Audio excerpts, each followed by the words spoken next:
welcome to the next episode of Waifu Wars. I'm your overpowered, drooling magical girl, Droovy. And I am that wise wolf who's here to give you financial advice, Soberoni. Welcome back to another episode of the Waifu Wars podcast, where we talk about all things anime, the good, the bad, and the weeb, but not your waifu because she is trash. What's going on, Oni? I'm doing well, just dreading the immense amount of shows we have to talk about today. How are you doing, Drew? Girl, same. I'm so tired. Like, I literally was playing. My eyes have been on the screen for like all day, and my brain is so fucked up as a result. So that being said, I'm not even interested in wasting any time. Let's hop right into it immediately, and we are going to start off with our new segment this week in anime. Oni, you can go first. Okay. According to the Guinness Book of World Records, Jujutsu Kaisen is now the most in-demand animated TV show. The Guinness Book of World Records has certified Jujutsu Kaisen as the most in-demand animated TV show, also calling it the world's most popular anime, overtaking Attack on Titan, which has held the record since 2020. Anime News Network reports. How they determined this? Well, if you ask me, it's a bunch of bullshit, but the article explains the company that analyzed it uses data science from Parrot Analytics. According to the data, Jujutsu Kaisen had a global demand rating that was 71.2 times greater than that of the average television show. Parrot Analytics calculated demand based on billions of captured data points, such as video consumption, social media engagement, and research actions. Actions that require more effort for consumers, such as watching or downloading a show, are weighed more heavily. So I'm going to point out the elephant in the room and say, yeah, no shit, Attack on Titan finished, therefore it can't be the most popular in-demand animated TV show right now, because it literally fucking ended. So I feel like that's unfair. We're going to have the record change every 5 minutes, every fucking season of anime. I mean, the concept of in demand, I feel like. Yeah, first off, this is a stupid concept that is like completely non-scientifically verifiable. I don't care about the analytics. It's wildly subjective. Yeah. Also, Attack on Titan. I don't know the last it's like it's easy for people to be more drawn to season 2 of this as opposed to like the 7th part of Attack on Titan. Exactly. I don't know. This just feels like Jujutsu Kaisen propaganda for season 3. Which I get it. There is a lot of hype for Jujutsu Kaisen. I enjoyed it, but like I said, I had to watch the first season twice because my issue with Jujutsu Kaisen is just it gets this ungodly amount of hype in a way that no other shonen anime gets, and it annoys me because it's a good show. It's just not literally the best show of all time, like everyone makes it out to be. I mean, this in my mind, they're just getting the Naruto treatment. Like No, Naruto doesn't get stroked this much. I feel like Naruto fans are self-aware of the fact that Naruto it's good or whatever, but it's not like they know it's a shonen at the end of the day, and it's like it's just I enjoy this. Jujutsu Kaisen gets stroked like there's nobody's business. I don't know. Well, I mean, it's two things. One, Naruto isn't as prevalent anymore, so people's minds are goldfish. They only retain what's happening in front of them, and immediately they're just like, "Oh my god, I saw this, and it was pretty colors. Ergo, it's the best thing since sliced bread." So yeah, and I honestly feel like people are talking about this the way they're talking about now. Like they're not saying that now because most people who are diehard fans of Naruto are like adults. So they kind of get it. It's like we know what we signed up for, and that's why we still love it. But I've I don't know. I think it's like a mix of both. It's a mix of demographics of people who love Naruto are just older, and then everyone brains are like goldfish, so they're just like, oh my god, this is a new thing and it's pretty, so we love it. I Like I'm not mad guess. about it. Like I'm not mad about it. Like, they're gonna dick suck some other show eventually. And then that show will be the new Guinness World Record holder for most Right, anticipated. like I don't get. It's like, okay, I get it. Y'all love your laser beam battles. Cool. Like, Like, I just accepted it at this point. Like it is what it is. yeah, I just think it's silly to make this a world record thing. Yeah. Either way, what do you have for us? Let's see. I have two pieces of news. Am I gonna do? No, I'll just say them both really quickly. They're both very fast. One, also according to Anime News Network, Disney CEO Bob Iger states company will roll out password sharing restrictions on Disney Plus in June. That's right. They're also becoming money grubbing assholes just like Netflix. What? Disney's greedy? No. What? Let's see. Disney Plus and Hulu notified users of changes in their terms of service regarding account and password sharing for new subscribers in January and for existing subscribers in March. So they already put people on, letting them know. So yeah, so it's basically the same. They're following the same thing as what Netflix does. If you give your password to someone outside the house, you can add them for an extra fee. But you know what the gag is? What? I feel like I don't know. I'm pretty sure my friend uses Netflix and he doesn't have to pay. Like he doesn't have to pay for it because Netflix hasn't told me anything. Like he uses my password and everything.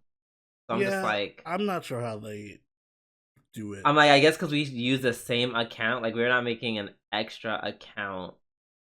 So it's like I don't know how Netflix does this, or I don't know, maybe because I just haven't seen it happen to me, so I don't know how that happens.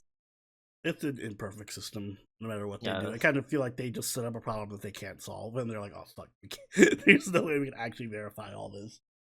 right. And if they're and they know if they're ever too strong, people will just be like, no, and then just leave.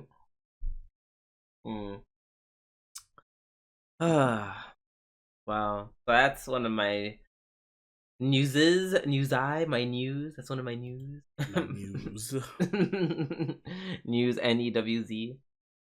And then up next, as we all know, so episodes of anime from Crunchyroll's spring season have leaked online ahead of official premiere. That's why we're covering some anime that technically shouldn't be out yet. Yeah, executive access.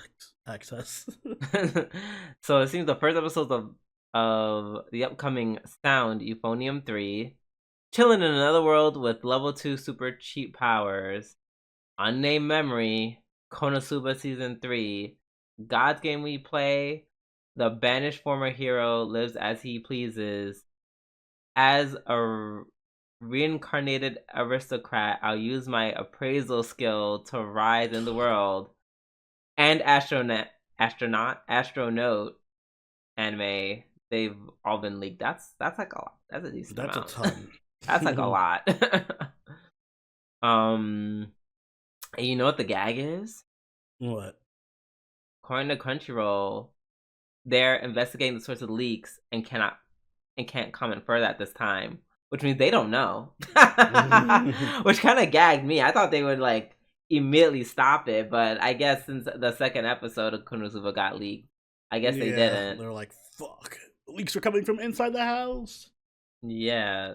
So that's wow. That's why I brought this up. Not so much because we already knew the leaks. It was just the big part of the news was like the fact that they haven't found the We leak. might get the whole series before they finish. All of Konosuba is going to be out before it airs. Before episode 1. Mm-hmm.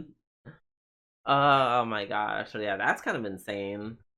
Mm-hmm. That they have such a huge security issue. I just want to say it feels good to finally get an episode before Japan does. Hmm? And I will not apologize for it. Thank you, leaker. Well, Crunchyroll specifically like US. Yeah. Well, yeah. And I guess like Latin America and stuff. Cool, got you. I think they have it in France too. Well, okay. Well, no shade. They didn't get if we have it, they have it. It's also leaked for them. Yeah, technically, because they could just download it or whatever. But you know my point. It originated on America internet first, so technically we got it. Sure, girl. Whatever makes you sleep well at night. So that being said, we are now done with our news, and it's time to start the weekly reviews. And we have so much anime to talk about, bitch. So we're gonna get started with the leftovers. At least the leftovers that are done. Mm-hmm. Which is only it's two. It's two. There's two. The first one is hold on, I got it. Soul Leveling, episode 12. Yes. Let me recall what happened because this is 2 weeks ago when I saw it. So he starts off. So Homeboy is fighting. It's like round 2 after he comes back from like the hell dimension, where him being sent there for not doing his dailies actually saves his life. Yeah. He's able to kill those centipedes. Yeah, and he comes back stronger than ever, and then he just starts. And he gets a new skill, which is basically just telekinesis. Mm-hmm. I don't know why they call it something else. They're like, no, it's the invisible hand. I'm like, okay, so you're Jean Grey, got it. And Homeboy is fighting, and he's fighting. It's fighting so much till skin is coming off his fingers, like, his knuckles. And then they have like that scene where it's old Jinwoo talking to grown up sexy Jinwoo, excuse me. Mm-hmm. I am tired.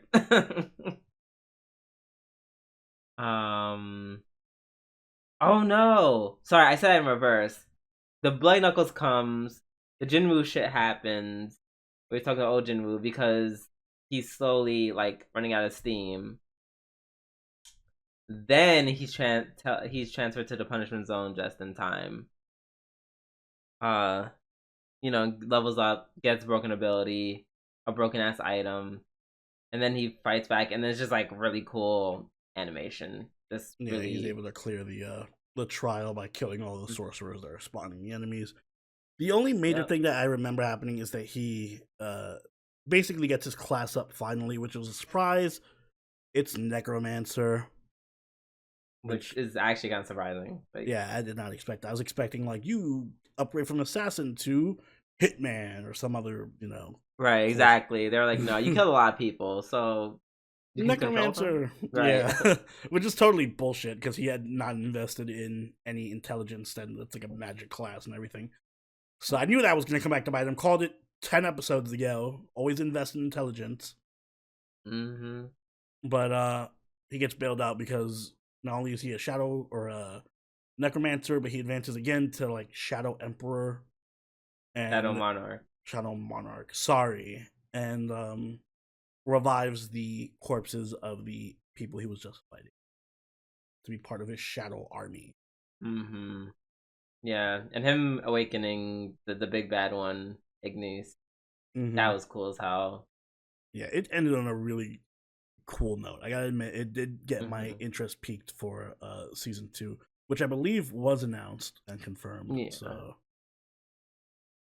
yep, that was that was the end of it. You know, they give us little snippets about like, oh my god, we're finally going back to fucking Jeju Island. I'm like, oh yeah, and they evolve, so it's quite literally turning into the Chimera Ant arc, which, yeah, I'm just like not noticed. I'm like not I noticed this. Yeah, it kind of seems heavily influenced by Hunter x Hunter, but you know, can't blame you. That's a really good fucking arc. But yeah, I guess that's it. Yeah, very simple and sweet to the point, which is kind of one thing I like about this anime. Yeah, it's like, time to rate it. It's the opposite of Jujutsu Kaisen. There was like no hype. It was like straight to the point. Yeah, agreed. Look at this. Are you rating it or am I rating it first?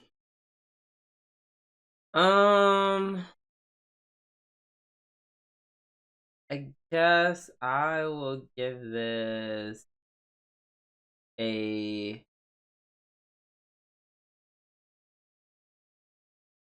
I'll give it a 7.5. Okay. You know, it. I just a really good shonen with really high quality animation. But that's it. but that's it. Yeah, that's kind of it. I will also I'll give it an 8 because it pretty much it delivers what I expected it to, which is just good action and an interesting setting, and it keeps me hyped. So I'm like, all right, and that's pretty much all you're getting. It had good music too, but yeah. My subjective score is 8.5 because all the beefy bottom end. Yeah. That's my one complaint. Not enough cute girls, although you know her sister's kind of cute. That's it. So, but no, it was good. I think depending on the season, when season 2 comes out, you know, if it's super stacked, I don't know, but we do intend to cover season 2, and it's there to deliver what it wants. You know what I mean? Like, yeah, it's not special. It's just good at what it does. Yeah, and it does nothing else, which is just deliver you action scenes. And sometimes that's all you need. Exactly. All right. Up next, we have Mahou Shoujo ni Akagarete, episode 13. Last episode. Ironically, the beach episode.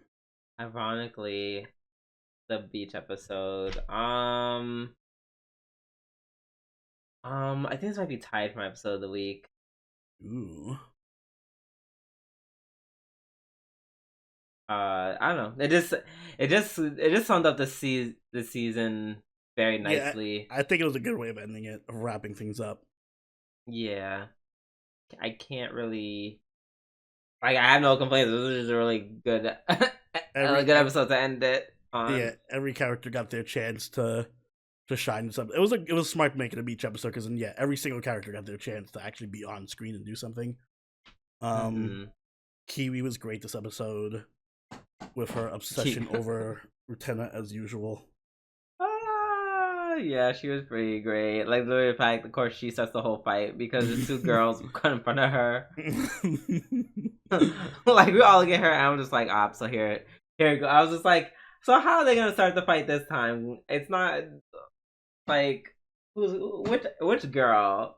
I was like, is it gonna be homegirl again, Alice? And then it was Kiwi, and I was like, you know what, that was my second guess. Yeah, makes sense.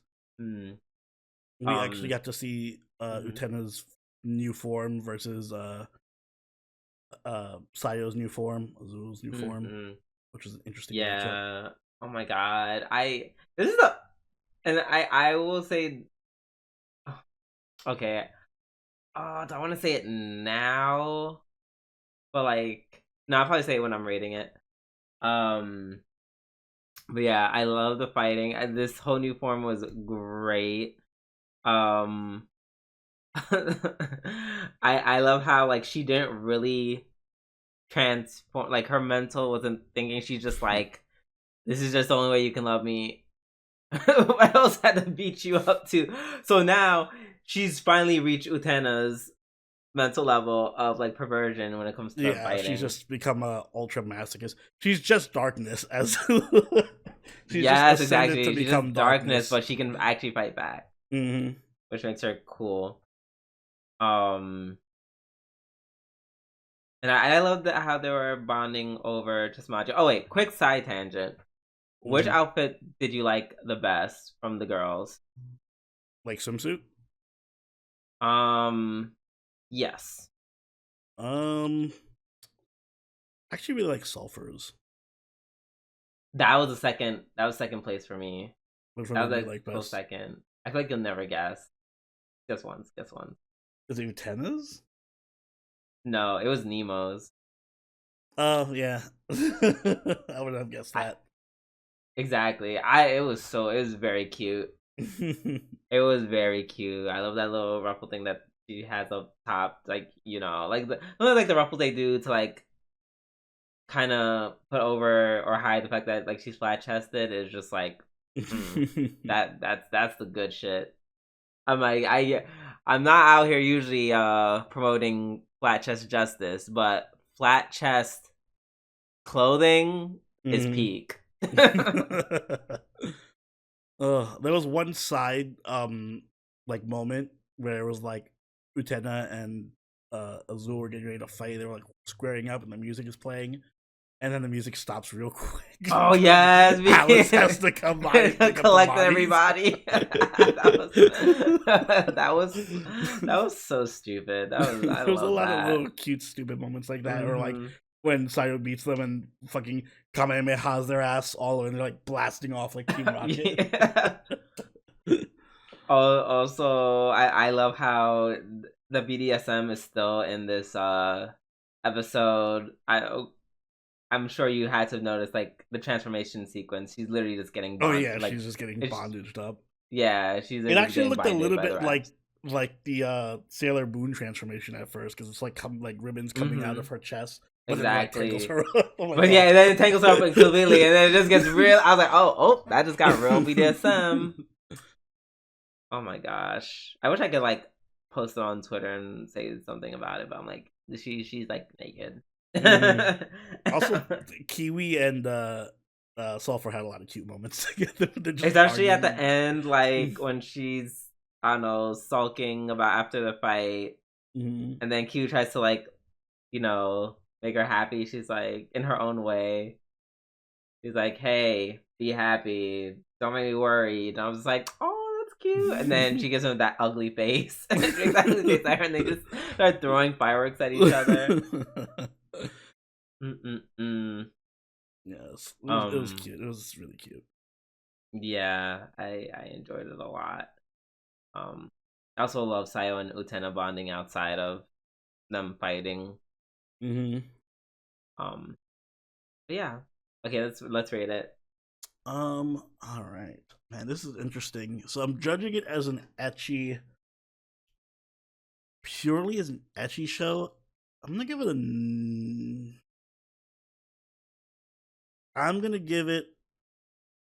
a 9.5 because I think it does push the boundary for ecchi series, just like Ichizoku reviewers did in terms of like what they can get away with on TV for a lot of stuff. I will always remember the random Yuri sex scene that is threw in the middle of the episode. But also, it managed to have just a genuinely good cast of characters. I love Utena. I love Kiwi. I love Alice. I love the Magical Girls. It had decent action when it needed to have action.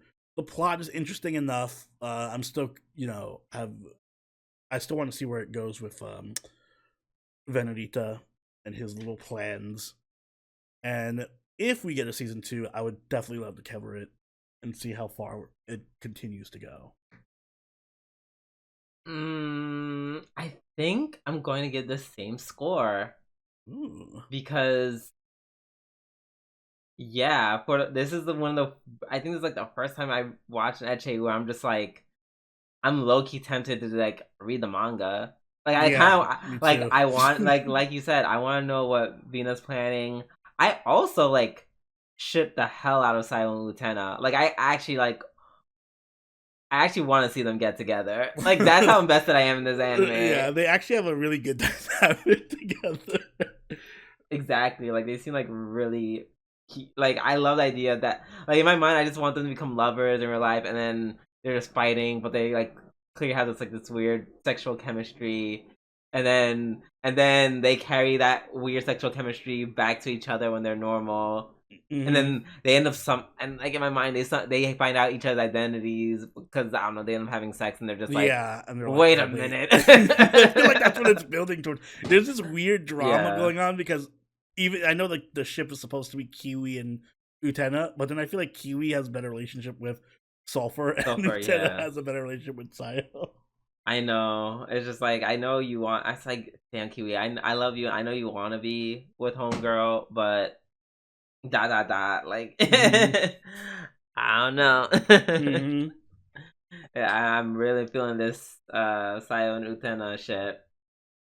Like, yeah.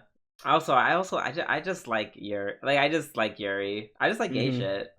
I don't even like it for like, I don't know. I just like queer shit. Like, it's not even like a sexual thing. Well, it is. It's like, I like that Yuri, and it does. Let's like Ishizoku reviewers. It does like a really fun dive into like BDSM specifically. Like, it's not just like, oh my god, we're girls having sex. It's like they literally go through like a lot of kinks. Yeah, I definitely did not know there was so much to BDSM. Oh, well, I did, but I did, but it shocked me because I'm just like, oh, we're going here. We're going into like the baby fetish.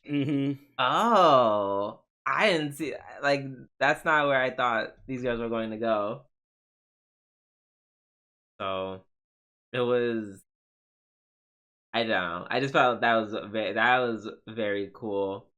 I feel like I definitely stopped minding. I think as I grew to like the characters more, I didn't mind the ecchi stuff so much because I'm just like, okay, this is like us delving into their psyche, so to speak, right, via their magical powers and the way they fight and whatnot. So yeah, it's a really good fucking anime. Yeah, I enjoyed it a lot. I'm glad I did not give up after 3 episodes. After 3 episodes, because they had me on the fence. This anime is not for the faint of heart. Yeah, no, it's definitely you have to toughen up a little bit, grind through it. Okay, so now that being said, we're gonna go back to our normal lineup where we're just gonna start from the top by score, right? Yes, by score, and then not done yet. So let me also do that by score. Right, and then we're just gonna go all the way straight down, and we are gonna start off with reincarnated as a slime season 3. Season 3.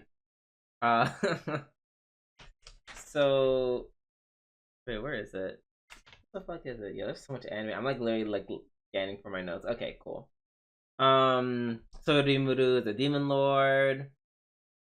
It's not much. It's kind of getting settled back into the plot after everything. This episode felt like a hybrid recap / like setup for this arc, and I'm happy for that because I had completely forgotten what happened last season.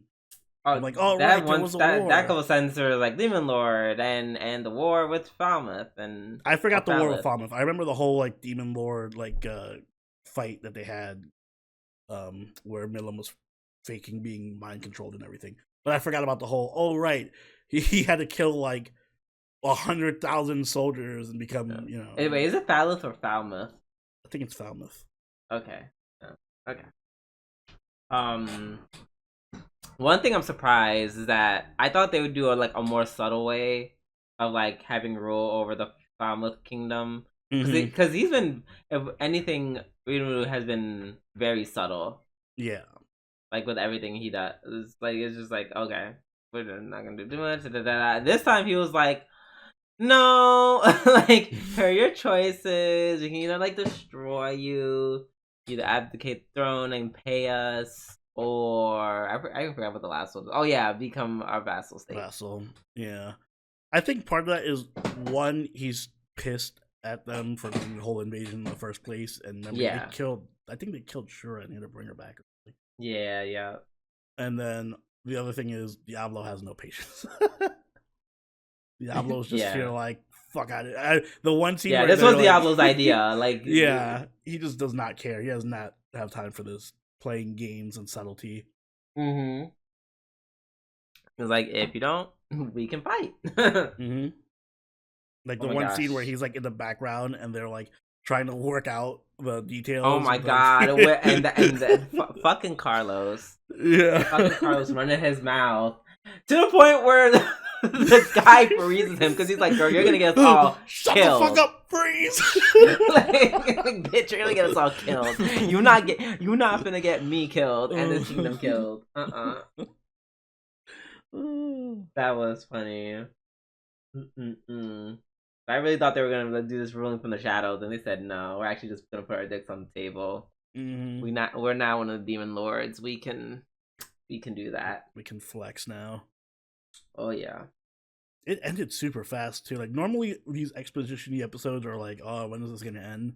Yeah. And I was like watching it, and it felt like it just ended abruptly. I was like, oh, wait, what? Agreed. Yeah, it was over like 1, 2, 3. But I'm excited though.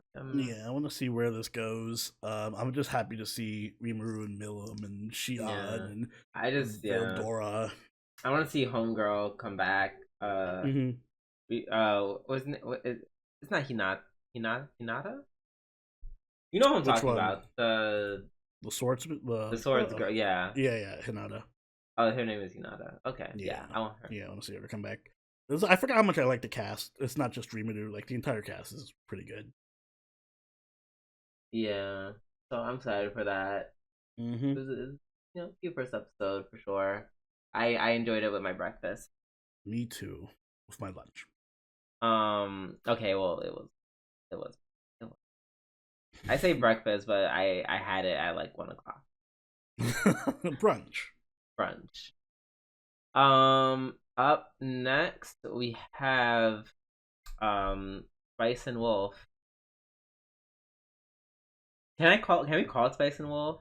Yeah, I'm pretty sure that's the. Okay, is this even season 3 or is this like it's a remake, so it's season 1. Okay, I guess. So new Spice and Wolf. Merchant Spice and Wolf. Spice and Wolf 2024. Hey, I guess. Sure. I guess. I forget if the original ever was finished. I think it was 3 seasons, but they never ended it. So now they just like restarted it. Oh, it'd be interesting to see if they. I thought so. As someone who watched it, did they do any recalling from like the original series, or is this just brand new? It pretty much followed the original series. This is like pretty much exactly what happened in the first episode of the original series. Oh, okay. I did like how it starts a little different because it starts with like Holo telling her story, like, "Oh, let me tell you a story about how I found craft and how you found what? How she found her craft." Because it's like the whole first scene is like her telling the story, and that's like the setup for this anime. That wasn't in the original. So what I presume is her daughter. Okay. Datta. Let me tell you the story of how I fucked your father. It all began in the village. Well. Yeah, so she, I guess, she is a something. She is some sort of deity. Ish. She's something. I don't know what she is. She's a wolf. That's it. She's just a wolf. A wise wolf that also happened to be, I guess, the deity of the harvest. Yeah, but what makes her, in my mind, supernatural, besides the fact that she can transform. But she also mentioned how she's like she's like, I can move through wheat. Mm-hmm. And I'm just like, the way she's saying it, it's not simple as in like, oh yeah, I just run through wheat. Like it almost sounds like it's like she means that in like very supernatural. Yeah, like she sense. can literally like exist within the wheat and then Exactly. pop out. Which is how she got in his cargo truck in the first place. Exactly. So that was very interesting. And yeah, I guess she leaves because people are just like, fuck her, which is, I'm like, that's kind of mean. There's a lot of like religious undertones in this show. I forgot, but when they started mentioning the church, it's giving overtones. Yeah, well, overtones. It's giving overtone. I'm like, all right, there's this whole. Like, they're literally referred to as pagans, I believe. Yeah, the village. And they're like, we're gonna give up on the old gods because fuck them, fuck you, Holo. Yeah, and I think it's also like they're feeling pressure from the church. Yeah, to like renounce. Yeah, because the soldiers are like outside, like. So yeah, very very interesting. And then Holo has her fedora on, being like, "Fuck the church, fuck God." Okay, I don't think she said all of that, but she did say she doesn't like. She said not like the church. Yeah. Oh, I wonder why. Mm-hmm. So yeah, just a lot of questions with her. It's very much the slow start I was expecting. Yeah, I'm curious to see, like, what you specifically think of the show, because it is. I don't know. I feel like a lot of people are going into the show thinking it's going to be like free run, which it is not going to be like free run at all. Yeah, you that's no, exactly not you specifically. No, because you told me I've known of Wolf and Spice since we were like in high school. Mm-hmm. I saw some people on Twitter being like, "Yeah, this is like a," or no, I didn't see. I saw if you liked Free Ren, you might like Spice and Wolf and Mushoku Tensei. And I'm like, yeah, no, you don't. Spice and I have a question. Like do you think there's gonna be like interesting things to cover on the podcast? That's like my only problem. I'm just like, there will, because it's a lot like, that's what I was gonna say. It's a lot like what's that show we just watched? Apothecary Diaries, where there's gonna be like seemingly nothing or like stuff happening in like isolated segments, but then it's all gonna come back around and be like, oh my god, that was a huge reveal. So it's a lot like Apothecary Diaries, but imagine even slower paced. Oh, okay. So it'll be interesting to see. Oh god, it's 25 episodes. Oh, is it? That's interesting. Oh, okay. Oh, okay. Listen, let Holo carry the show. Let her cook. All right, I will let her cook. All right, up next we have. Oh my god, I feel like, did I not click on the right thing? Okay, I'm gonna say what we have next, and you can tell me if I'm wrong, because there's like a huge gap. Yeah, there's a power gap. Okay, that's not just me. Up next is Blue Archive? Yes. Did I miss? Nope. That's right. Crazy. So everyone's just saying fuck Mushoku Tensei? Yeah, that is. I'm sure next week it'll shoot up, I guess. Right, it has to. I'm like, that's weird. So we have Blue Archive. Yes, another show where I'm interested in hearing your perspective as a non. Girl, I don't know. I think it's because it's like my last anime that I watched. Like I watched everything and say this for last. And after the long day, I had my eyes glued to the screen. I literally was fighting the urge to fall asleep. Literally falling, like, girl, this bored me to tears. It bored me to tears for two reasons. One, because the action was like literally like 0.5 seconds, and maybe like a minute tops, maybe two, and then it was over. And then number two, I still kind of don't know what's going on. Like, In what sense? So I can explain without spoiling. I feel like they're going to explain. In my mind, I'm hoping they're explaining it like just like how the whole world is set up. Like It's the just set up difference. that think of it's similar to Index, I guess, where it's just like different factions controlling different parts of the city, except the So factions are different is this high one school schools. in charge of like the whole desert area? Like, Yes, but it's just like 6 students or 5 students, and they have a shitty school that is in the middle of a desert and has no power, and they have like a gigantic debt. okay. But then there's like other schools that are like really technologically advanced and like have Yeah. all this crazy stuff. And there's like a school that's like all religious people, and they're like, oh, the Lord and God, and blah, blah, blah. All that other shit. They Okay. all have different themes. Okay, and I guess the main character's theme is just poor. This school's theme is just we're poor. Poor and desert. Great. Poor and desperate.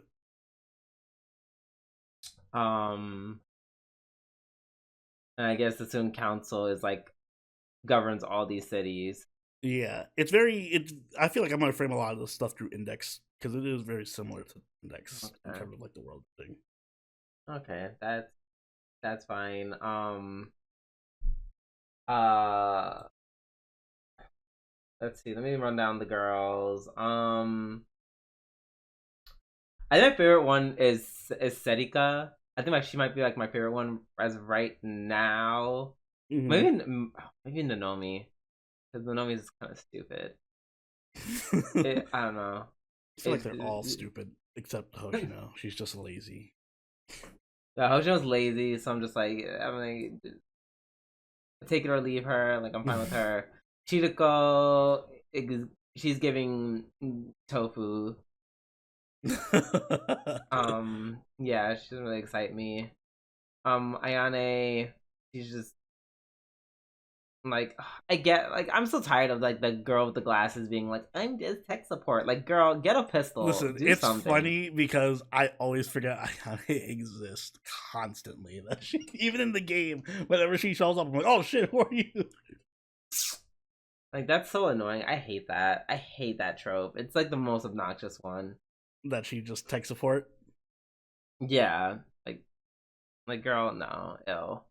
Yeah, I like Serika because she's giving like slight crackhead energy. Mm-hmm. Like she's always flustered over something. And she's like very energetic. but like a nervous, like it's like a nervous, uncomfortable energy. Mm-hmm. I'm like, I don't know, is that kind of relatable? I don't, or is it just funny to watch? Both. Like this, like the beginning, like in the beginning, when they're doing their first meeting, and she's like, oh, I was at the library, and I'm just like, are you okay? I guess you're lying about what you're doing, like. Or when she meets the MC and she like runs off to get it, like, oh, I gotta go get it. Like she just always seems like just in a rush or nervous or something. weird. Like I don't know. There's something endearing about that. I can't put my finger on. And then and then like I said, Naomi is just like stupid. That whole scene with like her with the card was that was pretty amusing. So I think those are like my two favorites right now. Yeah, I think Serika and Hoshino are my two favorites. I like Nanami too. Shocker. Oh yeah.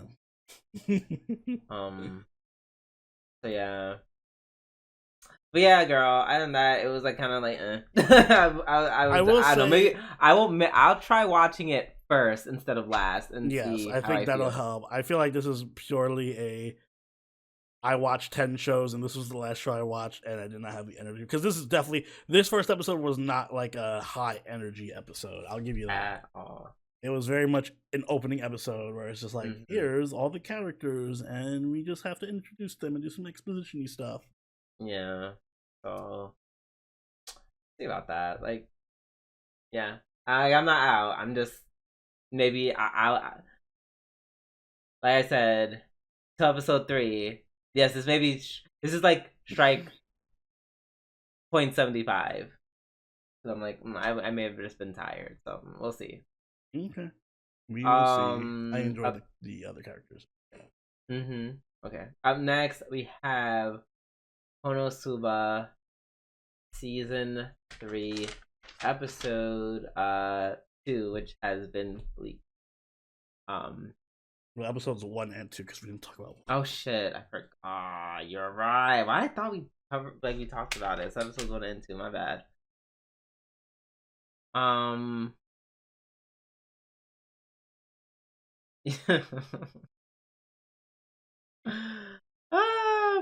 Poor Cosmo just being traumatized. He's traumatized by Lady Dick. Yeah, we pick up immediately where the movie left off, basically, which I appreciate. Yeah. Yeah, it was pretty funny. Literally to a point where he's like, I just want to join a church and just run from everything. Which, you know, I feel like is definitely on theme for Kazuma. But also I it's like I empathize with that.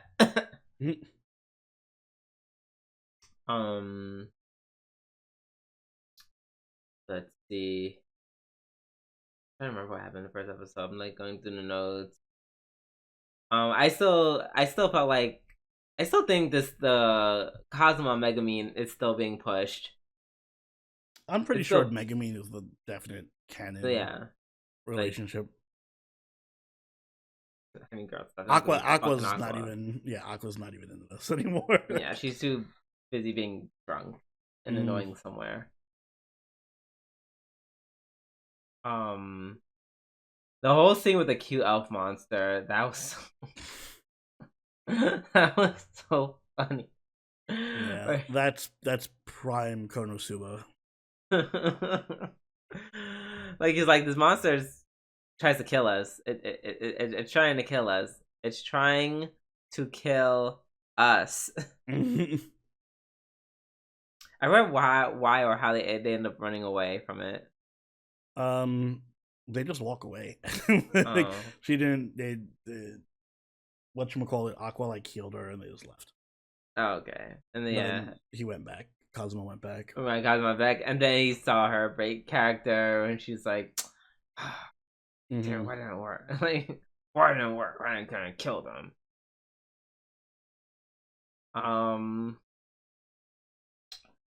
And yeah, it's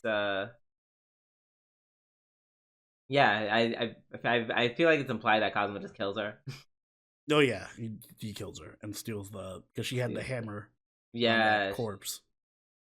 It's the hammer with the money in it, which the other the other thief steals from him. Which I'm just like, damn, that sucks, but also, kinda deserves it. Because you stole her panties in public. I can't wait for him to figure out somehow that she was the one who stole it. It's gonna come back around at some point, I feel like. Oh, did they not? I thought they found out at the end. Did they? I don't think. No, at the end they got the letter from the princess. Oh yes, about the princess. Yes, that's why I got so. That's why I got so excited because I'm just like, yes, Darkness Arc, yes. That made me really happy. And yeah, and then episode 2, they kind of get ready to meet her, but before that, the Cosmo reveals like that he made lighters, and then of course Aqua being like, you know, I guess for lack of better words, a bitch. It's like, no, whatever, it's just some lighters, and then he reveals them, and then she's like, oh, I want one, and he's like, bitch, no, you have to pay. The other two helped. You did nothing. And then, of course, she pays her idea of payment is literally not helping the store at all. She just starts doing magic shows, gets lost in the hype, and doesn't promote the store in any form or fashion. So that was pretty funny. So they end up selling the lighters, which is how he ends up making his money. It's very I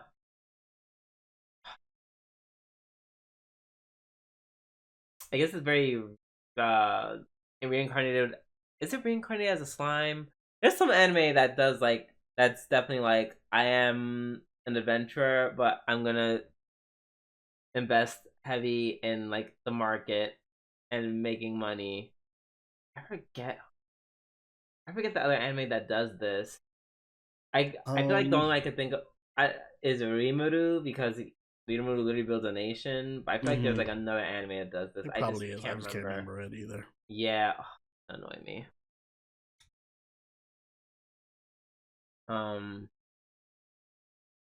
Yeah, that was great. And then these names, Irish stylish sword is kind of funny.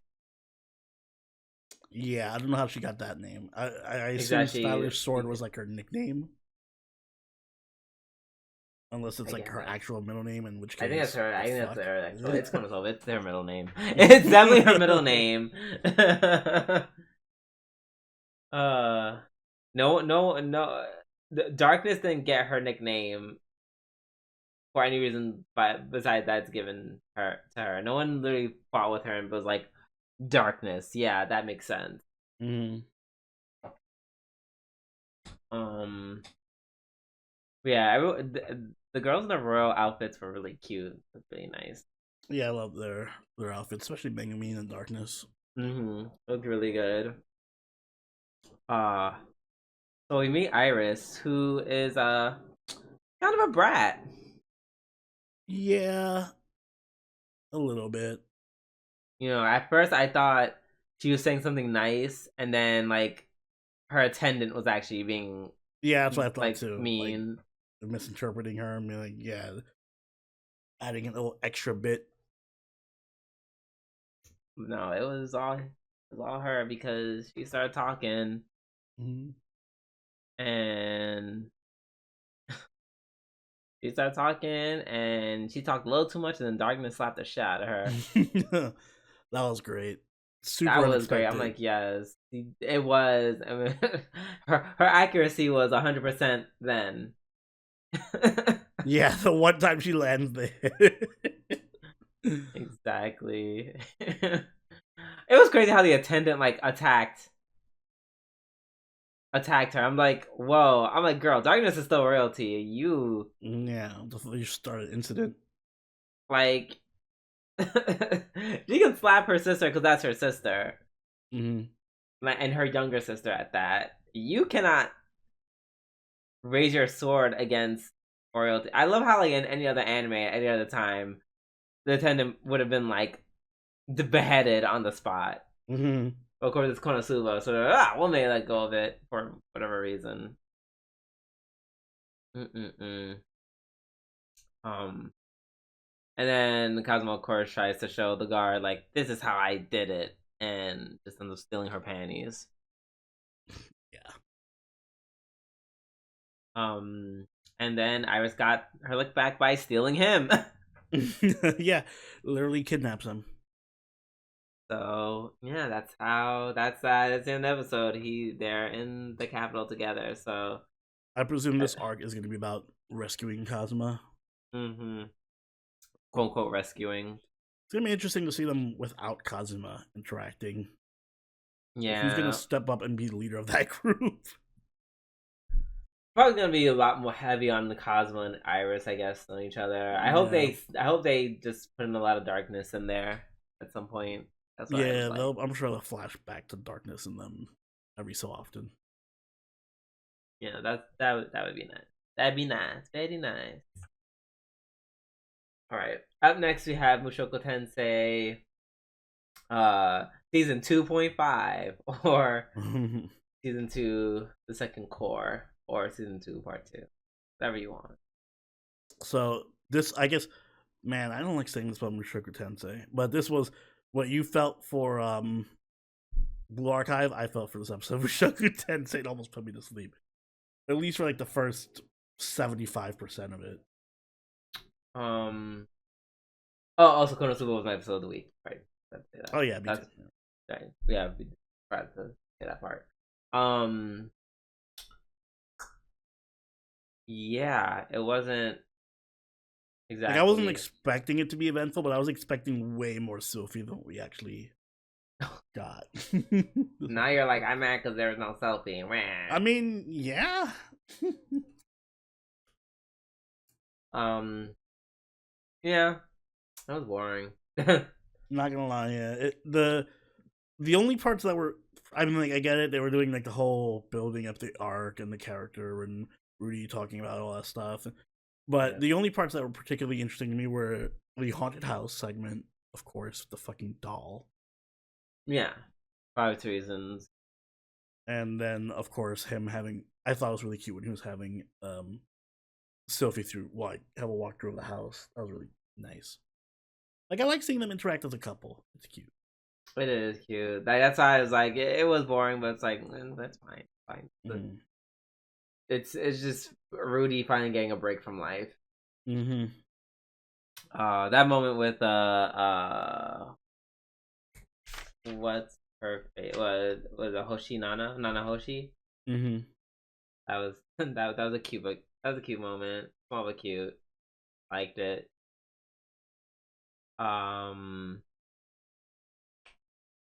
I don't know. I like that Rudy's literally like doing what he's gonna say and take responsibility. Mm-hmm. And yeah, like this is like a major character shift. It's like, wow, you're actually being like a stand-up guy now. Yeah, That's he's actually crazy. growing up. Yeah, actually, whoa, maturity, crazy. Like, I don't know. That was, I don't know. Moments like these are just like, okay, fine. It's this is redeeming you from all of season one. Do I Mm-hmm. still think personally he could suffer a little bit more for sexually assaulting his cousin? Yes. Sorry. He No, he you don't get it. suffered enough. He had like Nah. the 3 or 4 years where he had like the whatever the ED. That's painful enough. It wasn't years. It was just like It was years. He had it ever since errors. Eris left. I Yeah. thought that was like a year tops. No, he Oh, was. I like a year or two, like 1 year of him out in the wilderness, and then the other year at school. It was like because he was like 14 when that happened, and I think now he's like 16 or 18. Oh, I forget what the ages are. But yeah, it was at least a year or two.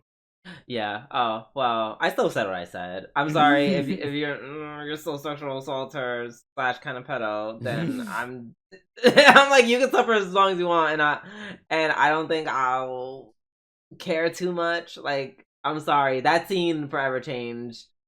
Your opinion Forever of changed Rudy. it. Yeah, like there's just some things where you can't come back from, and I'm just like, yeah, unlimited suffer works for him, and I wouldn't care that much. Um, but it's like, hey, maybe he can change my mind by still not being a pervy asshole. I mean, he hasn't been a pervy asshole for like or a season, Okay, it's still pervy, but not an asshole. but not an asshole.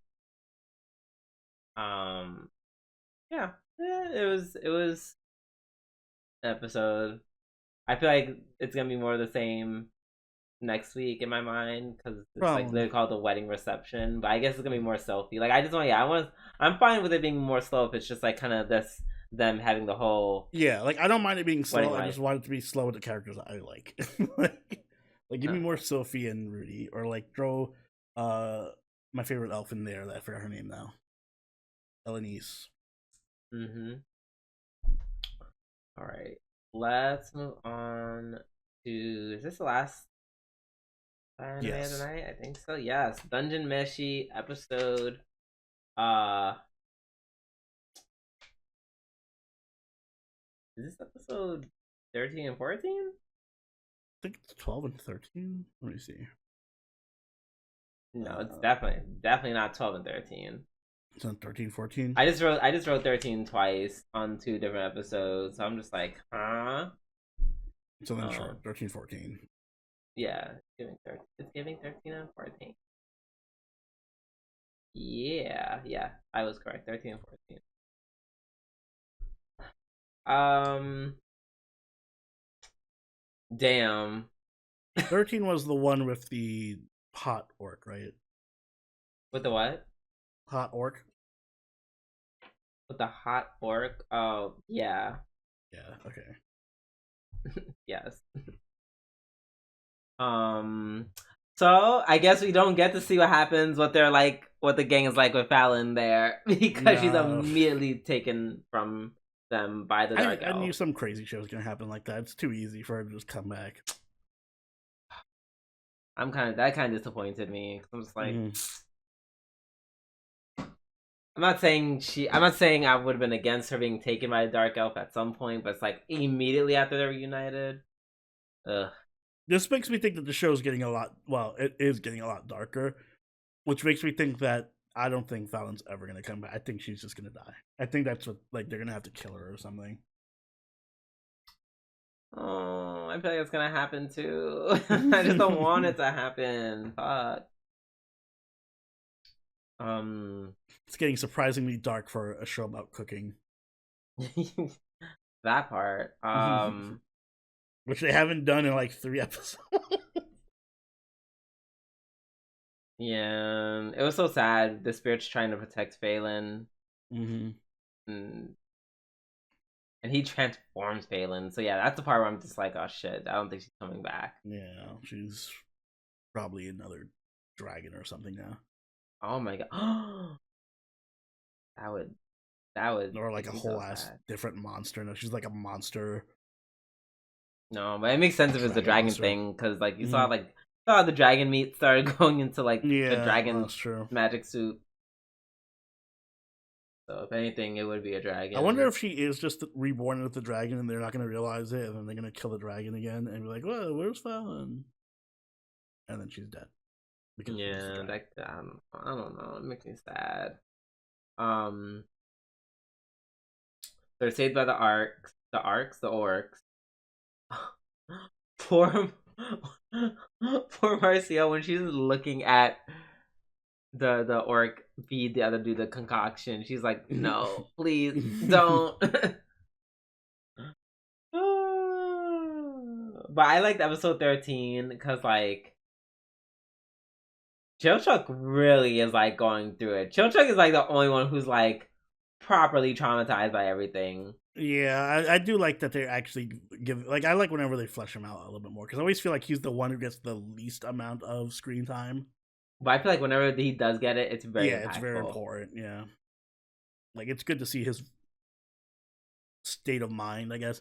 Like, and I think one of the important things is like not just that he's like a coward, where he's like, I shouldn't have gone down there. It's not just because he's like afraid and wants to be safe, but like also because he wants to keep them safe and doesn't want to see them die. So there's like a little bit of he's not totally a selfish asshole.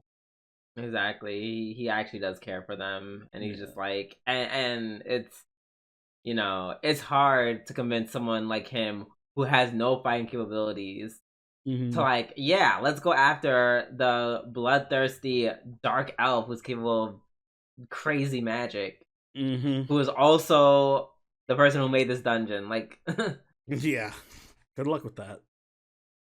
Yeah.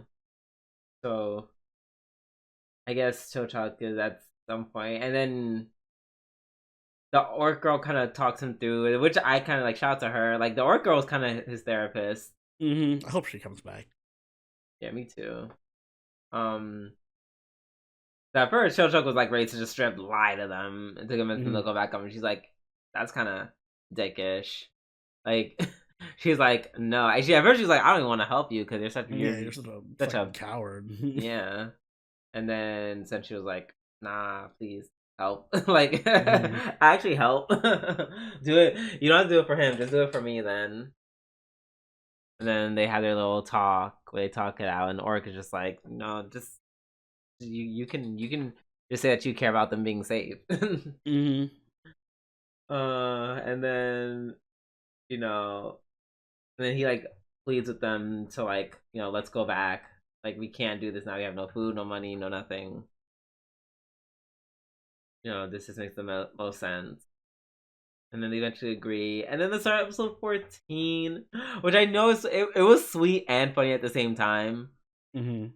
Because it's like, on one hand, like you just see all the three dudes like embracing each other after that like very emotional, vulnerable moment from last episode. But then in the lower left corner, you just see like Marciel like passed out with like gunk coming out of her mouth, like yeah, looks like she's just dying. fucked up. So I'm just like, this is funny, but it's also very sweet. I feel like they meant for it to be more funny than sweet, but sweet. Yes, and then all of episode 14 actually focuses on the secondary group. Yeah, mm-hmm. Which this was like the most exposure I think they've ever gotten. Yes, they literally a whole episode dedicated to them. It's usually a scene. This was a whole episode. Yeah, and I feel like they're going to be very important going forward now. Yeah. Oh, absolutely. Mm-hmm. Yo, Kabru. Ooh, I kind of really like Kabru. Yeah, Kabru's kind of cool. Like, at first, I love how it was like, oh yeah, you know, this is the sign we should go back. You know, this shows like the ability of our the group as a whole. And I'm just like, nah, it shows the ability of all of you except Kabru. Kabru is a real one. Because he saw through illusion magic, woke them up, found out, and I knew he was gonna kill the other dude. Oh yeah, I'm like, that's super obvious he's gonna kill him. Why are you giving him the trident and just standing right next to him? Yeah, just kill him and I'm just like, you literally tricked him and set him up and tried to kill him. You think he's just gonna be like, okay, yeah, we'll just make some money off of it, girl? No. Man, you deserve that. And then he just diced the other two so quickly. Oh, good. So good. And then they start talking about the other group and start giving like all this extra info, and I was really shocked about that revelation about Laios, about like some gold scheme, some gold scam scheme, or I guess it's just a gold scam. Yes. That apparently he was a part of. I'm pretty like it's one of those things where it's just like I don't know anything about his past. It's one of those things where it's just like, oh, they're using this to actually like sow doubt into like the viewer about Laos, right? But I don't know. It's like Laos is so he does kind of give that neutral feeling. Like he's neutral enough that I could believe that he did that. Right. I'm he's very not sure like super like MC. I love everybody and would never do anything wrong or anything. Like yes, that's actually Kabru. He's the pious one who's just like, no, we're actually going into this place for something righteous. You know, we're doing this to make sure that the elves don't, you know, take everything for themselves, and you know, we're trying to keep people here and make this area a place. We're trying to remove the dungeons because dungeons are bad for society and the world. Yeah, it's just interesting to see like other characters' perspectives on the main characters. Like even the other elf or Lightfoot's opinion on Chilchuck. Like, oh, fucking Chilchuck. Yeah, I hate that son of a bitch. Yeah, apparently he's like a broker and this and that. Even though I feel like her name was Mick, I'm like, I think low-key you're worse than yeah, you're abusing your dog companion. Exactly. Like, you're not even making him work for money. You're making him work for food. So that was very, very interesting. Also, it's like, I don't understand how they're like so mad at the Laos group. Well, I guess he has reasons. Kabru has reasons to believe that they're not exactly nice people. But it's like, girl, they left you with your money. They only took your food because your food is going to spoil. Yeah. So I don't think they're not thieves. I don't know why. That's the only thing I don't understand. Is like why they're just so hell bent on chasing out their group or getting them or painting them as thieves. Like that's the weird part when it's like they literally warded you from and stopped you from getting possessed. I don't know. That's weird. But interesting all the same. Like I'm really Yeah, oh my god. I actually want to see when they eventually cross paths again. Yeah, I want to see what that interaction is like. For sure. Also, we ran into the samurai dude. Yes. Oh, yeah, run to their party, and I immediately saw them when they fought. I was like, oh, that's definitely Shoujo. So Shoujo being with them, and then yeah. Oh, that's gonna be a whole. If all three parties meet up together, that's gonna be pandemonium, but in the best way. So I'm actually really excited for that. Me too. They've gotten a lot of for like I said before, for a cooking show, like we were entering this show being like, we don't know how interesting this is gonna be for the podcast. It turned out to be pretty interesting for the podcast. Absolutely. Loving it a lot. I'm glad we kept it. I was like, there's no way we can't keep talking about this on the podcast. Yeah. All right. I think we're done with our weekly reviews. Oh my god! Yay! Wow, we did it. We went rushed through the gauntlet. We persevered. We are at the end of our show. Oni, please take us away. Guys, if you enjoyed this week's episode of the Waifu Wars podcast, make sure you hit the like button and subscribe to catch every episode as they go up every week. If you haven't already, do follow us over on Twitter, follow us on Twitch, and join the party on Discord. All linked in the description down below. If you'd like, you can even become a channel member or patron and join us for our weekly live watches. This season, we are starting the third season of Konosuba and Mushoku Tensei. So if you want to join us for that, you know what to do. Drew, do you have anything you'd like to add? Like as Oni said, well, backing off of what you said about the Patreon, I think I mentioned last week, we're definitely revamping our Patreon. I'm just letting everybody know because we're gonna start adding a lot more content to it. Might be even be bringing back a certain show that some of y'all been asking for. So, see. Yes, keep an eye out for that. And on that note, this has been Silveroni and Drew. I'll catch y'all later. Later. Bye.